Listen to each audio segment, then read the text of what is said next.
বন্ধুরা আজকে রান্না করব পাঁচমিশালি সবজি ইলিশ মাছের মাথা দিয়ে। আমি তার জন্য কোন কোন সবজি নিয়েছি দেখুন। বটবটি, ঝিঙে, আলু, বেগুন, পেঁপে আর পুঁই শাক, সেই সঙ্গে নিয়েছি ইলিশ মাছের মাথা। ইলিশ মাছের মাথাটা আমি এখন ম্যারিনেট করে নিচ্ছি। প্রথমে দিচ্ছি একটু লবণ, তারপরে দিচ্ছি একটু হলুদ গুঁড়ো। ভালো করে মাছটা ম্যারিনেট করে নেব। মাছটা ম্যারিনেট করা হয়ে গেছে। এখন কড়ার মধ্যে সর্ষের তেল দিয়ে দিচ্ছি মাছটা ভেজে নেওয়ার জন্য। এখন মাছের মাথাগুলো ভালো করে সর্ষের তেলে দিয়ে ভেজে দেব। মাছগুলো ভাজা হয়ে গেছে। এখন আমি মাছের মাথাটা তুলে নেব।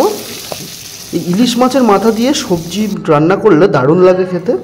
তারপরে ওই তেলের মধ্যে আমি দিয়ে দিচ্ছি পাঁচফোড়ন, সেই সঙ্গে দিয়ে দিচ্ছি কেটে রাখা কাঁচা লঙ্কা, তারপরে দিয়ে দিচ্ছি আলু,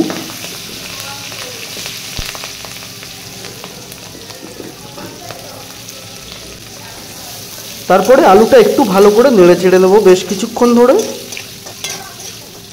তারপর এখানে অ্যাড করছি বরবটি। এই বরবটিগুলো দেওয়ার পরে তারপরে দেবো এখানে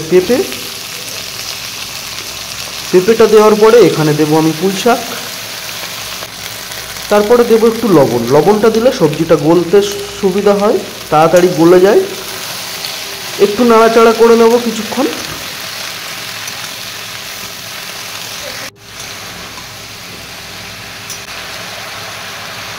কিছুক্ষণ নাড়াচাড়া করে নেওয়ার পরে তারপর এখানে অ্যাড করছি ঝিঙেটা দেওয়ার পরে আবারও বেশ কিছুক্ষণ এইভাবে নাড়াচাড়া করে নিতে হবে। তারপরে অ্যাড করছি এখানে আদা বাটা, দেওয়ার পরে বেশ কিছুক্ষণ ধরে এটা কষিয়ে নেব আমি। একটু কষানো হয়ে গেলে এখানে আমি অ্যাড করছি সামান্য একটু কাশ্মীরি লঙ্কা, তাহলে কালারটা একটু হলেও সুন্দর আসবে। কাশ্মীরি লঙ্কাটা দিয়ে বেশ কিছুক্ষণ আবারও আমি কষিয়ে নেব পুরো সবজিটা। তারপরে অ্যাড করছি এখানে বেগুনটা অ্যাড করব সমস্ত সবজি যখন 50% কুক হয়ে গেছে তখন বেগুনটা অ্যাড করলাম। আগে থেকে বেগুন দিলে তলায় লেগে যাওয়ার ভয় থাকে। এখন এইভাবে ভালো করে কষিয়ে নিয়ে একটু ঢাকনা চাপা দিয়ে দিলাম 2 থেকে 3 মিনিটের জন্য লো আছে। 2 থেকে 3 মিনিট পর ঢাকনাটা খুলছি। খোলার পরে আবারও বেশ কিছুক্ষণ সবজিগুলো নেড়ে চেড়ে নেব একটু। তারপরে এখানে অ্যাড করছি হলুদ গুঁড়োটা দেওয়ার পরে একটু কষিয়ে নেব। হলুদের কাঁচা গন্ধটা যতক্ষণ না যায়, হলুদের কাঁচা গন্ধটা চলে যাওয়া পর্যন্ত ভালো করে এটা আমি কষিয়ে নেব। কষাতে কষাতে যখন এরকম ড্রাই হয়ে আসবে তখন আমি অ্যাড করছি এখানে পরিমাণ মতো ঝোলটা একদমই বেশি দেওয়া যাবে না, সামান্য একটু ঝোলটা দিতে হবে, যেহেতু এই রান্নাটা সব সময়ের জন্য ড্রাই খেতে ভালো লাগে।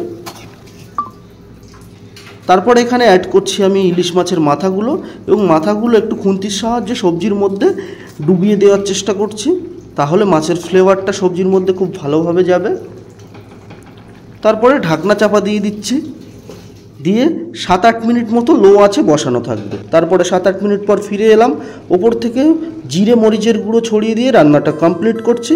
যদি ভিডিওটা দেখে একটুও ভালো লেগে থাকে তাহলে চ্যানেলটা একটু সাবস্ক্রাইব করে যাবেন, আর যদি ভিডিওটা দেখার পরে একটু ইনফরমেটিভ মনে হয় তাহলে চ্যানেলটা সাবস্ক্রাইব করে দেবেন। ধন্যবাদ শেষ পর্যন্ত ভিডিওটা দেখার জন্য।